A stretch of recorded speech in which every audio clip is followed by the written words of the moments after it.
سورۃ 3 کې صرف د اعمال ذکر کوي،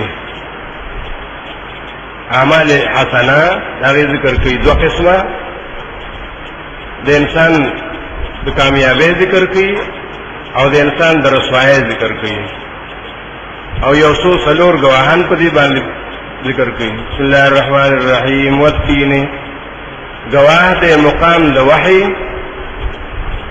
د عیسی علیہ السلام، والزیتون، او گواه د مقام د ابراهیم علیہ السلام، وطور سینین، او مقام د وحی د موسی علیہ السلام، وهذا البلد الامین، او مقام د دې پیغمبر د وحی چې د مکه معظمه ده.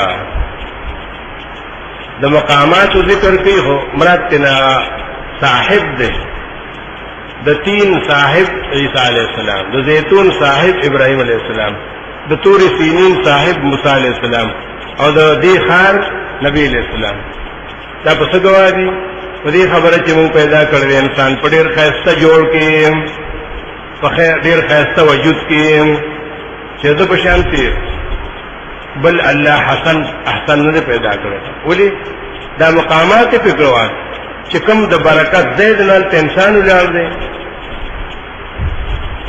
چې کوم زیونه د الله د خیر او برکت دی او د عزت نه انسان ولر دی، نو بس دا گواهی په دې باندې چې په عزت کې او شرافت دې ته څوک نه رسي کنه، ولیکن الله چې انسان انساني کنه.